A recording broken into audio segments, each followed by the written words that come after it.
24 जुलाई से कर्मचारी चयन आयोग यानी एसएससी की सिलेक्शन पोस्ट फेज 13 परीक्षा शुरू होनी थी, जो 2 अगस्त तक चलनी थी, मगर टेक्निकल ग्लिच, मिसमैनेजमेंट और अचानक रद्द होने से छात्र भड़क गए।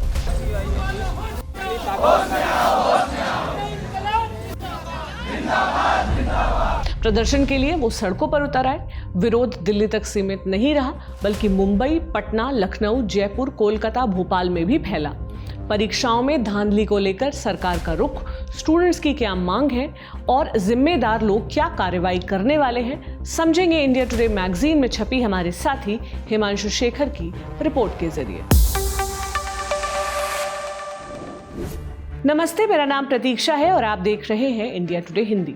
पिछले कुछ साल में कई परीक्षाएं विवादों में रही। 2024 में NEET, UG, UGC NET, JEE Mains, UP police constable भर्ती, 70वीं बीपीएससी प्री, 2023 में बिहार टीचर रिक्रूटमेंट एग्जाम यानी टीआरई, महाराष्ट्र टीईटी और 2021 में रीट यानी राजस्थान की परीक्षा की परीक्षाओं में धांधली के आरोप लगे। पेपर लीक और गड़बड़ियों ने स्टूडेंट्स को किताबें छोड़कर सड़कों पर उतरने को मजबूर कर दिया। एसएससी परीक्षा इसलिए अहम है क्योंकि ये केंद्र सरकार के ग्रुप बी और सी पदों के लिए भर्तियां करती है। इसमें सीजीएल, सीएचएसएल, एमटीएस, कांस्टेबल जैसी परीक्षाएं शामिल हैं। ताजा विवाद सिलेक्शन पोस्ट फेज 13 परीक्षा का है। इसके जरिए 2423 टेक्निकल और नॉन टेक्निकल पोस्ट पर भर्ती होनी थी, जिसके लिए 29 लाख से अधिक उम्मीदवारों ने आवेदन किया था, यानी एक पद के लिए 1200 से ज्यादा लोग। ये ऑनलाइन कंप्यूटर आधारित टेस्ट था, लेकिन टेक्निकल ग्लिच, गलत सेंटर एलोकेशन, मिसमैनेजमेंट और एग्जाम वेंडर के लेवल पर हुई गड़बड़ियों से स्टूडेंट्स में गुस्सा है। ऐसा पहली बार नहीं है जब एसएससी में गड़बड़ घोटाला हुआ हो।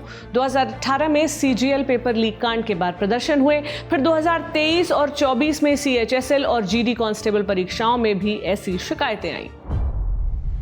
मेरे सेंटर पर बायोमेट्रिक वेरिफिकेशन नहीं हुआ। दोस्तों ने बताया कि उनके सेंटर पर सर्वर क्रैश हुआ और सिस्टम ठप पड़ गया। कोचिंग संचालकों का दावा है कि 20 से 30% उम्मीदवार प्रभावित हुए। विवाद का एक बड़ा कारण एडुक्विटी नाम के वेंडर को एग्जाम का टेंडर देना था। स्टूडेंट्स ने एडुक्विटी बैन और वी वांट टीसीएस के पोस्टर लहराए। एक सर सवाल ये भी आया जो अगेन टेस्टिंग एजेंसी से जुड़ा हुआ है कि टेक्निकली टीसीएस ज्यादा एडवांस था, आपकी अपनी बिडिंग प्रोसेस में भी वो दिखा, लेकिन वो एक बढ़िया एग्जाम कराने के लिए ज्यादा पैसा मांग रहे थे, तो सरकार ने पैसा बचाना चुना इन प्लेस ऑफ एक टेक्निकल सुपीरियर सिस्टम। और ये भी लोगों ने कहा कि देखिए एडिक्विटी पे कई इल्जाम लगे हैं, उनको एलिजिबल खुद सरकार के कई डिपार्टमेंट से माना है। मसलन 2020 का central directorate of training, ministry of skill development and entrepreneurship का है। इसने कहा कि एडिक्विटी एग्जाम कंडक्ट कराने के लिए एलिजिबल नहीं है। 2022 में इन्होंने मध्य प्रदेश में टीचर पात्रता परीक्षा करवाई, उसको लेकर भी शिकायत हुई क्योंकि उन्होंने किसी और को आउटसोर्स कर दिया, बीपीओ सिस्टम चला रहे थे। ऐसी एक लंबी चार्जशीट है एमपी की पटवारी भर्ती परीक्षा को लेकर, कर्मचारी चयन बोर्ड जिसमें शिवराज सिंह चौहान ने भर्ती रोकी और बाद में फिर वो रिवाइज हुआ। एनटीए ने भी इन सब के बावजूद ये सब चीजें दी। आई एम श्योर ये चीजें आप तक भी पहुंची होंगी। एज एसएससी चेयरमैन कुछ रोल रहता है आपका एजेंसीज को चुनने में, या ये इंश्योर करने में कि जो एजेंसी चुन ली गई है वो अपने ये जो उनके अतीत की गड़बड़ियां हैं उनको फिक्स रखे? सर, मैं यही कहना चाहूंगा कि किसी भी सरकारी प्रोक्योरमेंट हो या टेंडर हो, role for discretion is kept minimal. Procedure documented है, उसके हिसाब से ही कर सकते हैं, नहीं तो इसका बहुत अब्यूज हो सकता है। तो जिस प्रोसेस से, this is only one agency, हमको टेंडर के थ्रू, जैसे मैंने पहले बताया, 4 अलग अलग एजेंसीज चुने हैं।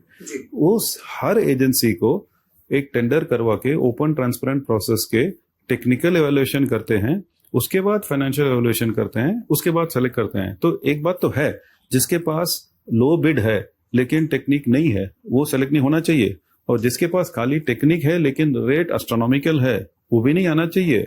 ये बैलेंस करके आगे लेने का प्रोसेस है, कोई नया चीज नहीं है। यहाँ के सारे मिनिस्ट्रीज, हर स्टेट के सारे मिनिस्ट्रीज में ऐसा ही होता है। मेरा यही कहना है कि ये पूरा प्रोसेस जो है ट्रांसपेरेंट है, पब्लिक डोमेन में है। कोई भी अभी सीपीपी पोर्टल में जाके इस टेंडर से जुड़ा हुआ सारे ट्रांजैक्शंस को देख सकते हैं और पता लग सकता है कि भाई कौन कैसा किसी एजेंसी को सिलेक्ट करता है। 4 अगस्त को एसएससी चेयरमैन ने भरोसा दिलाया कि पूरी परीक्षा रद्द नहीं होगी, लेकिन प्रभावित सेंटर्स पर दोबारा परीक्षा होगी। 5 अगस्त को केंद्रीय मंत्री जितेंद्र सिंह ने स्टूडेंट से मुलाकात की। हम छात्रों की शिकायतों को गंभीरता से ले रहे हैं। प्रभावित उम्मीदवारों को दोबारा मौका मिलेगा। इसके लिए एसएससी ने हेल्पलाइन शुरू की और बायोमेट्रिक सिस्टम अपग्रेड करने का फैसला किया। सूत्रों के मुताबिक एडुक्विटी का कॉन्ट्रैक्ट रिव्यू किया जा सकता है।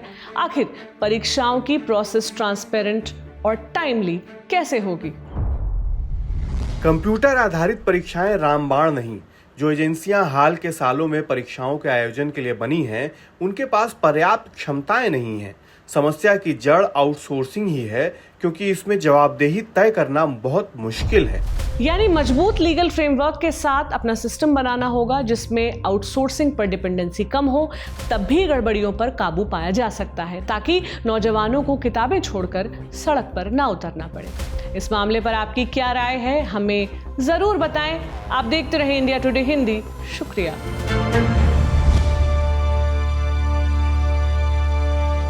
इसी तरह की तसल्ली से भरी हुई एक्सक्लूसिव रिपोर्ट्स देखने के लिए सब्सक्राइब करें इंडिया टुडे हिंदी का यूट्यूब चैनल और बेल आइकन जरूर प्रेस करें ताकि वीडियो अपलोड होते ही आपको खबर हो जाए।